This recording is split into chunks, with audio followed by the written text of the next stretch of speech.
পারলা? কোন বাবা কি তার মেয়ের ডিভোর্স চায়? তাহলে শুনেন, আপনার মেয়ে যখন আমাদের বাসা থেকে চলে আসছে তখন আমাকে একটা শর্ত দিয়ে আসছে যে আমাদের বাসায় হয় আমার বাবা থাকবে, নয় আপনার মেয়ে থাকবে। যেহেতু আপনাদের মেয়ে আমাকে একটা শর্ত দিয়ে আসছে, সেহেতু আমি একটা ডিসিশন নিয়ে নিচ্ছি যে আমার বাসায় আমার বাবাই থাকবে, আপনাদের মেয়ে না। আর সেই জন্য নেহা, নেহা। হ্যাঁ, কে? আরে তুমি? হ্যাঁ, আমি ভালো আছো? ভালো আছি। তুমি আসছো কেন? কি বলো, আমার শ্বশুর বাড়ি আমি আসবো না? কে আসতে বলছে? আমি আসতে বলছি? তুমি এখনো আমার উপর রাগ করে আছো? কি করব? একটু হাসো।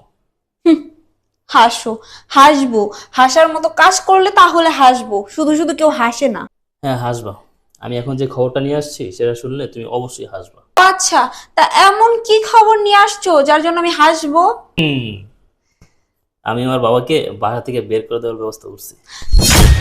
কি বলতেছো তুমি? সত্যি? হ্যাঁ, সত্যি। খুশি হয়েছো না? অনেক খুশি হয়েছি। তুমি তো বলেই আসছো যে বাসায় আমার বাবা থাকবে সে বাসায় তুমি থাকবো না। আমি চিন্তা করে দেখলাম আমার বাসায় তুমি থাকবে, আমার বাবা না। ওলে বাবালে, এই জন্যই তো আমি তোমার এত ভালোবাসি। আর আমিও তোমাকে ভালোবাসি, এই জন্য এই কাজটা করছি। আমার বাবাকে বাসা থেকে বের করে দেওয়ার ব্যবস্থা করছি। কিন্তু একটা কাজ বাকি আছে। কি কাজ? কাজটা হলো, তোমাকে এই ফাইলের ভিতরে একটা সই করতে হবে। ফাইলে সাইন করতে হবে? কিন্তু কেন? পাগল, তুমি বুঝো না। আর বাবা তো বাসা থেকে বের করে দিব, তো তার সম্পত্তিগুলো আমাদের নামে লিখে নিতে হবে না? ও আচ্ছা, তা আমি একটা জিনিস বুঝলাম না, সম্পত্তি তো তোমার বাবার, নিবা তুমি, আমার কেন সাইন লাগবো? আরে পাগল, একটু আইনি ঝামেলা আছে। তুমি আমার বউ না, এই কারণে সই লাগবে। ও আচ্ছা, তাহলে তাড়াতাড়ি দাও, আমি এখনই সাইন করে দিচ্ছি। কিসে সাইন করো? দাঁড়া, মা, এটা দেখি। জানো তোমার জামাই আমারে কত ভালোবাসে, তোমার জামাই আমারে অনেক ভালোবাসে। এই জন্যই তো আমি তোমার জামাইরে যা যা বলছি ওই কথাগুলো রাখছে, আমার শ্বশুরের বাসা থেকে বের করে দিব। আপনি খুশি হন নাই? হ্যাঁ, খুশি হয়েছি, কিন্তু সই লাগবে কেন? আরে মা, তুমি বুঝবা না, একটু আইনি ঝামেলা আছে তো তার জন্য। মা, শুধু আপনার মেয়ে না তো, আপনার একটা সই লাগবে। কি বলো তুমি? তোমার বাবার সম্পত্তি, তা আমার সই লাগবে কেন? আম্মা, আপনি বুঝবেন না, একটু আইনি ঝামেলা আছে, এই কারণে আপনারও সই লাগবে। মা, তুমি এত চিন্তা করতেছো কেন? সাইনটা করে দাও না। দেখি, আমি দেখে আনি। জামাই, এটা তো ডিভোর্স লেটার। মা, কি বলতেছো তুমি? হ্যাঁ, এটা ডিভোর্স লেটার। এটা যদি তুই সই দিতি তাহলে তোর ডিভোর্স হয়ে যেত। মা, এগুলো কি বলতেছি? এটা কি সত্যি?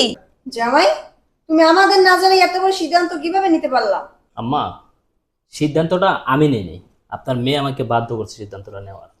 কি বলো তুমি? আমার মেয়ে বাধ্য করছে মানে?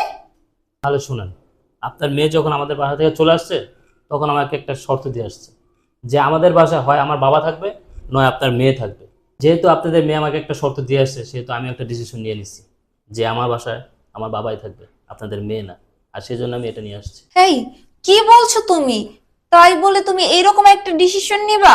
এই বুদ্ধি তোমাকে কে দিয়েছে? আমি দিয়েছি। বাবা, তুমি? তুমি তুমি এই কাজটা কিভাবে করতে পারলা? তুমি না ওর বাবা?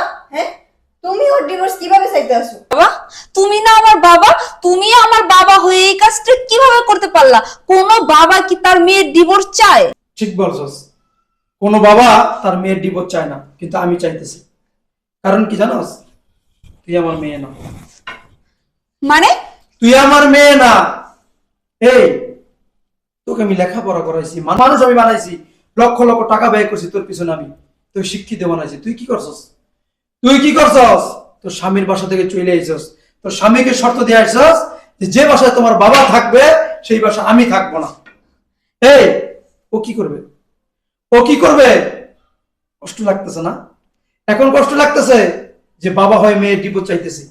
তুই যখন তোর স্বামীকে শর্ত দিয়েছস যে বাসায় তোমার বাবা থাকবে সেই বাসায় আমি থাকবো না, ওর কেমন লাগছিল? আর যে বাবা ছোটকালে কোলে পিঠে করে মানুষ করছে, লেখাপড়া শিখাইছে, মানুষ তো মানুষ তৈরি করছে, এমন একটা ছেলে তৈরি করছে, ও তার বাবার বাসায় থাকতে পারবে না, তোমাকে নিয়ে থাকবে? হ্যাঁ, তুই কি মনে করস? তুই কি মনে করস জামাই আমার এই কথা বলার পর আমি খুশি হব? হ্যাঁ, অন্য অন্য বাবা তো বাহাবা দিব? আমি ওইরকম বাবা না। কারণ একটা সন্তানকে পালতে, একটা সন্তানকে মানুষ করতে একটা বাবার কত কষ্ট হয় বাবা জানে। বাবা জানে। আর সেই শ্বশুর, শ্বশুর কি হয়? মেয়েদের বিয়ের পরে শ্বশুর কি? শ্বশুর হইলো বাবা। মেয়েদের বিয়ের পরে শ্বশুর বাড়ির সবাই হইলো আপন, আর আছে না বাবা মা, এরা হয়ে যায় পর। এটা একটা নারীর মনে রাখা লাগবে, মাথায় থাকা লাগবে। অথচ তুই কি করছস? তুই কি করছস? তোর শ্বশুরকে দেখতে পারস না বিদায় তোর স্বামীকে শর্ত দিয়েছস, যেদিন তোমার বাবাকে বাসা থেকে বের করে দিবা সেদিন আমি তোমার বাসায় যাব। তার জন্য আমি আমার জামাইকে বলে দিছি, ঠিক আছে তুমি তোমার বউকে ডিভোর্স দিয়ে দাও, তোমার বাবাকে তোমার বাসায় রাখো। এই কেন কেন এই কাজগুলো কেন করস? শ্বশুরকে বাবা মনে করা যায় না? যায় না? শাশুড়িকে মা মনে করা যায় না? এই তোদের মতো কিছু মহিলা আমাদের সমাজ আছে, তোদের মতো কিছু মেয়েরা আছে আমাদের সমাজে, শ্বশুর বাড়ি গিয়ে শ্বশুরকে সহ্য করতে পারে না, শাশুড়িকে সহ্য করতে পারে না, হ্যাঁ ননদকে সহ্য করতে পারে না। কেন কেন তুই বুড়ো হবি না? তুই শাশুড়ি হবি না? হ্যাঁ বাবা, আমার ভুল হয়ে গেছে, আমি আসলে বুঝতে পারিনি। শোনো না, আমি অনেক বড় ভুল করে ফেলছি, আমার ভুল হয়ে গেছে, আমার মাফ করে দাও। চলো আজকে আমি বাড়িতে চলে যাব, আমি আর বাবার সাথে এরকম করব না, আর তোমাকেও আর কখনো বলবো না বাবাকে রেখে আসো কোথাও। আমি আজ থেকে বাবার সাথেই থাকবো, সমস্যা নেই, চলো। সবকিছু মনে থাকবে? মনে থাকবে, আমি বাবার কাছে মাফ চেয়ে নেব, আমি বাবার সাথে অনেক অন্যায় করছি। বাবা, তুমি আমার চোখ খুলে দিয়েছো, আমাকে মাফ করে দাও, আমি অনেক বড় ভুল করছি। আর আজকে আমি চলে যাব আমার শ্বশুরের কাছে। আর একটা কথা তোমাকে বলে চাই যাওয়ার আগে, আজকের পর থেকে আর কখনো তুমি শুনতে পারবা না যে আমি আমার শ্বশুরে দেখতে পারি না, আমার শাশুড়িরে দেখতে পারি না, আর কখনোই শুনবা না। চলো আমরা চলে যাই। ঠিক আছে চলো। শোন মা, একটা কথা বলে দিই, তুই তোর ভুলটা বুঝতে পারছিস, আমি অনেক খুশি হয়েছি। আর তোকে বোঝানোর জন্যই আমি নাটকটা তৈরি করছি। শোন মা, কখনো শ্বশুর শাশুড়িকে ছোট করে দেখিস না। যা ঠিক আছে বাবা, বুঝতে পারছি। আমার মাফ করে দিন।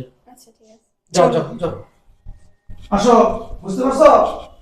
মাথাতে কিছু নাই।